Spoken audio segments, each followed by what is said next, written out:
Satlantas Polres Pasaman gelar operasi dengan tema tertib lalu lintas menyelamatkan anak bangsa yang bertujuan untuk meningkatkan kepatuhan masyarakat terhadap terciptanya tertib lalu lintas di wilayah hukum Polres Pasaman.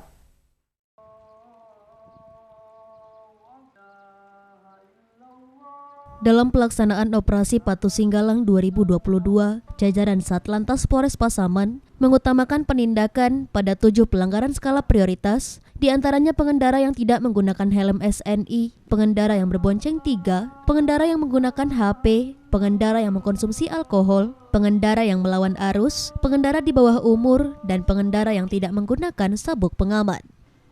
Dari 7 pelanggaran skala prioritas yang ditindak jajaran Satlantas Polres Pasaman, pelanggaran yang banyak ditemukan di lapangan adalah pengendara yang tidak menggunakan sabuk pengaman. Selain melaksanakan penindakan pada pelanggaran lalu lintas, jajaran Satlantas Polres Pasaman juga melakukan himbauan kepada pengguna jalan raya agar selalu mematuhi peraturan lalu lintas. Ibtu Yuliarman, Kasat Lantas Polres Pasaman menghimbau kepada seluruh pengguna jalan agar selalu mematuhi peraturan lalu lintas agar terciptanya budaya tertib lalu lintas dan mengurangi resiko terjadinya kecelakaan.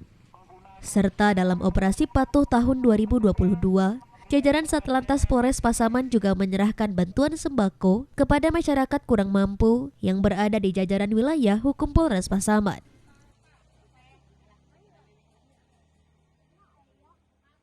Pelanggaran yang kita tindak dalam operasi Patuh Singgalang 2022, standar pelanggaran 7 prioritas. Yang pertama adalah pengendara yang menggunakan HP saat mengendarai, pengendara yang tidak menggunakan helm SNI, yang ketiga pengendara yang bonceng 3, yang keempat pengendara yang ketika mengendarai menggunakan alkohol, yang kelima pengendara yang mengendarai kendaraan di bawah umur, pengendara dalam mengendarai melawan arus. Demikian, Pak.